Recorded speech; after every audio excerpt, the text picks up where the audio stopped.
শুল্ক পুনর্বিবেচনার জন্য মার্কিন প্রেসিডেন্টকে চিঠি দেবেন প্রধান উপদেষ্টা ডক্টর মোহাম্মদ ইউনূস। নতুন শুল্ক আরোপের প্রেক্ষিতে যুক্তরাষ্ট্রের সাথে ব্যবসা বাণিজ্য কিভাবে আরও বাড়ানো যায় সে ব্যাপারে উদ্যোগ নেবে বাংলাদেশ। পোশাক শিল্পের বাজার যাতে ক্ষতিগ্রস্ত না হয় সে চেষ্টাও করবে সরকার।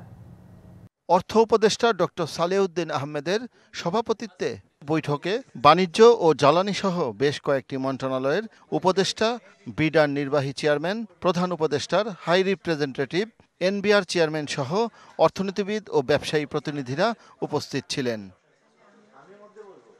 বৈঠকে সব বিষয়কে ছাপিয়ে গুরুত্বপূর্ণ হয়ে ওঠে সম্প্রতি যুক্তরাষ্ট্রের আরোপ করা শুল্ক নীতি প্রসঙ্গ।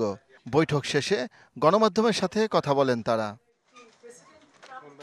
এ সময় প্রধান উপদেষ্টার প্রেস সচিব জানান, শুল্ক নীতির প্রেক্ষিতে আগামী ৪৮ ঘণ্টার মধ্যে যুক্তরাষ্ট্র প্রশাসনের কাছে 2টি চিঠি পাঠানো হবে। একটা চিঠি যাবে আমাদের চিফ অ্যাডভাইজারের তরফ থেকে আমেরিকার প্রেসিডেন্ট ডোনাল্ড ট্রাম্পের কাছে, আর আরেকটা চিঠি যাবে আমাদের কমার্স অ্যাডভাইজারের তরফ থেকে ইউএসটিআর এর কাছে। ইউএস এবং আমাদের জন্য উইন উইন সিচুয়েশন হয় এবং আমরা যেহেতু আরও মার্কেট অ্যাক্সেসটা আমাদের জন্য বাড়ে। অর্থ উপদেষ্টা বলেন, যুক্তরাষ্ট্রের সাথে বাণিজ্য বাড়াতে চায় বাংলাদেশ। যুক্তরাষ্ট্রের পোশাক শিল্পের বাজার যেন রক্ষা করা যায় সে চেষ্টাও করা হবে। ইউএস এর সাথে এবং বাংলাদেশের সাথে ব্যবসা বাণিজ্য আমরা প্রসার ঘটাবো এবং এই জন্য যদি আমাদের আমেরিকা থেকে আমাদের দরকারি কোনো কিছু ইম্পোর্ট করতে হয়, অনেক কিছু এলএনজি এবং জিনিস আমরা ইম্পোর্ট করব।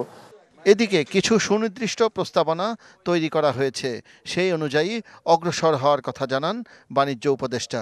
আমাদের ট্যারিফ রিলেটেড বা মানে নন ট্যারিফ ব্যারিয়ারের যে প্রতিবন্ধকতাগুলো রয়েছে যেগুলো আমাদের বাণিজ্যের জন্য সহায়ক, আমরা সেইগুলোকে প্রহিত করা বা পুনর্মূল্যায়ন করার একটা পদক্ষেপগুলো নিচ্ছি এবং আমরা সেই অনুযায়ী যুক্তরাষ্ট্রের সাথে সম্পর্কিত হব।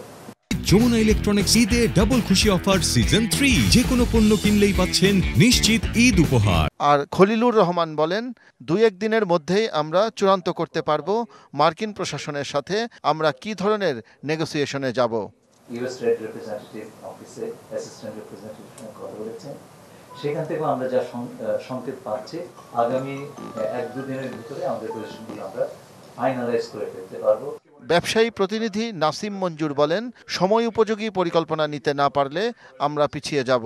দেশের স্বার্থ আগে, সেখানে অবশ্যই বাংলাদেশের স্বার্থ মাথায় রেখে অপরচুনিটিগুলো বের করা। একটা জিনিস আমরা সবাই একমত হব যে বাংলাদেশের কম্পিটিটিভনেস যেন আমরা না হারাই। তবে সরকার সর্বোচ্চ গুরুত্ব দিয়ে দেশের স্বার্থে যেটা ভালো হয় তেমন উদ্যোগ নেবে বলে আশাবাদ ব্যক্ত করেন ব্যবসায়ীরা। শাহ ইমন, ডিবিসি নিউজ, ঢাকা।